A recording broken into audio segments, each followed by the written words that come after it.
Oh The my pick is in goodness. for the Cleveland Browns, boys. It's a running back. It's Quinshon Judkins, Wow. which I love saying that. So they needed a running back, Russ. They got a running back, 194 attempts, 1,000 yards on the ground, 161 receiving yards, 16 touchdowns for Judkins. So the Nick Chubb era is done in Cleveland. Now we've moved on. We've got our running back. So, all right. So let's talk about it, Russ.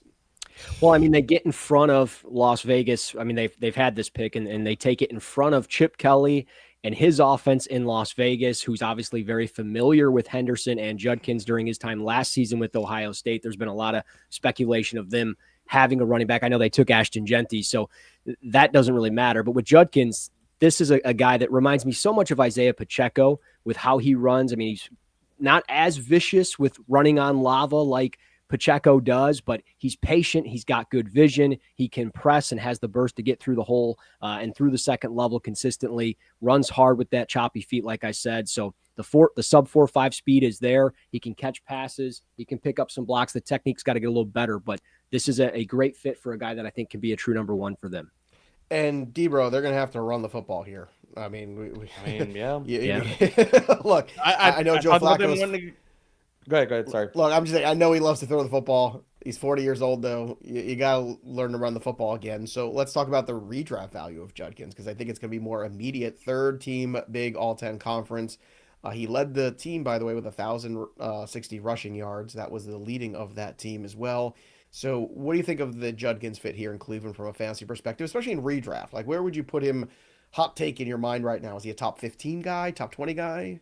He's somewhere in RB2 land. He's probably going to go in third or fourth round to redraft. And I talked about this. Like, this is one of the reasons why I didn't think Cleveland was going to go with TreVeyon Henderson, because they want a guy they can give volume to. And I mean, considering with both of these picks, they sidestep quarterback. So it's Joe Flacco season, and you're going to need to give some volume. You don't want to ramp it up with Joe Flacco throwing it 45, 50 times a game.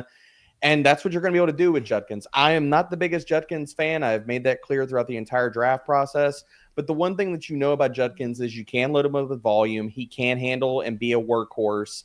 I think it's just going to be really dirty, nasty 18 to 20-something carries. And behind that offensive line, I mean, they're loading up the defense. It's going to be a lot of 17 to 14 type of wins, hopefully, if you're a Browns fan. Browns are obviously the team on the clock right now. Quinshon Judkins going ahead of TreVeyon Henderson. I think you can visualize the fit in Cleveland pretty well for Judkins. Is that a pick where he went and the running backs he went before, where he maybe moves up ahead of Henderson in rookie drafts for you, Fitz? I had to move him one spot ahead of Henderson, and I'm not totally sold on that, and I might flip-flop in the coming days. But as of now, I mean, doesn't it look like he's going to have a Nick Chubb role in the Cleveland offense? Feels like it.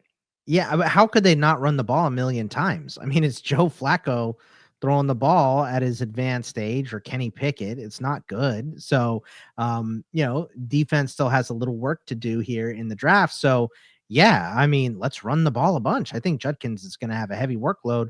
Jerome Ford's back there, still Nick Chubb. We'll see. But I think this is a really good landing spot for Judkins as well.